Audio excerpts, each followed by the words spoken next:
শফিক, আমি এই মুহূর্তে আছি ঢাকা দক্ষিণ সিটি কর্পোরেশন এলাকার মৌচাক মোড়ে।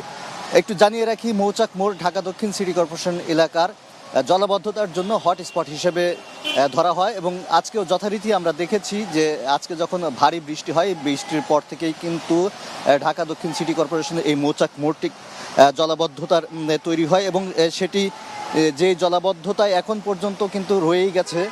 জলাবদ্ধতার কারণে এই এলাকার সাধারণ মানুষ যারা আছেন তারা কিন্তু তাদের যে দৈনন্দিন যে কাজকর্ম সেটি কিন্তু তারা করতে পারছেন না, সেটি ব্যাহত হচ্ছে। পাশাপাশি এই মৌচাক মোড় হয়ে রাজধানীর গুরুত্বপূর্ণ বিভিন্ন এলাকায় যে যান চলাচল, সেই যান চলাচল কিন্তু বাধাগ্রস্ত হচ্ছে।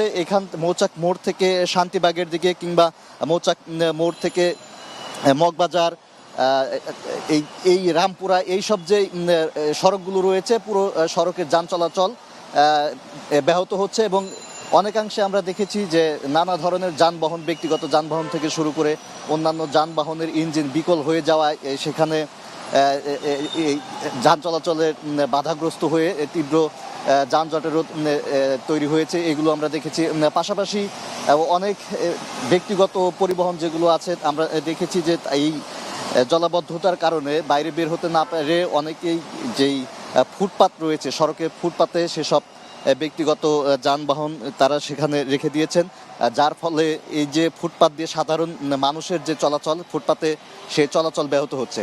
আমরা দীর্ঘদিন ধরেই দেখেছি যে এই যে হটস্পট যেটি রয়েছে জলাবদ্ধতার জন্য ঢাকা দক্ষিণ সিটি কর্পোরেশনের মৌচাক মোড়, এটি এই জলাবদ্ধতা নিরসনে কিন্তু সিটি কর্পোরেশনের পক্ষ থেকে বারবার দাবি করা হয়েছে যে তারা এই জলাবদ্ধতা নিরসনে এখানে বেশ কিছু পদক্ষেপ নিয়েছেন, উন্নয়নমূলক কাজ করেছেন, যার ফলে এখানে আগের মতো জলাবদ্ধতা হয় না। তবে আমরা এখানে এসে কথা বলে সাধারণ মানুষের সাথে কথা বলেছি, তারা জানিয়েছেন যে এখানে জলাবদ্ধতার যেই পরিস্থিতি সেটির খুব বেশি উন্নতি হয়নি, কারণ ভারী বৃষ্টি এবং মাঝারি যে কোনো বৃষ্টিতেই এখানে তীব্র জলাবদ্ধতা হয়। অর্থাৎ এখানে এই জলাবদ্ধতার কারণে তাদের যে দৈনন্দিন যে কাজকর্ম সেগুলো ব্যাহত হয়। পাশাপাশি এই সব সড়কে যান চলাচল করতে গিয়ে যানবাহনেরও বেশ কিছু ক্ষতি হয়।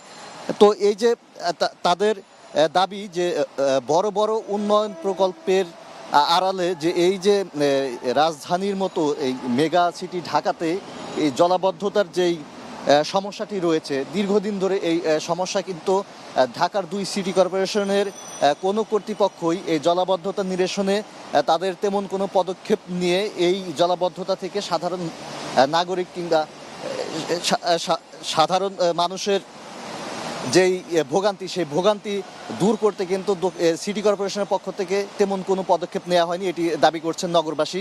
তো আমি এই মুহূর্তে মৌচাক মোড় থেকে জানাচ্ছিলাম জলাবদ্ধতার খবর। আমাদের আরেক সহকর্মী শফিক, তিনি আছেন রাজধানীর দৈনিক বাংলা মোড়ে, সেখান থেকে সেইখানকার জলাবদ্ধতার পরিস্থিতি আমরা তার কাছ থেকে শুনবো।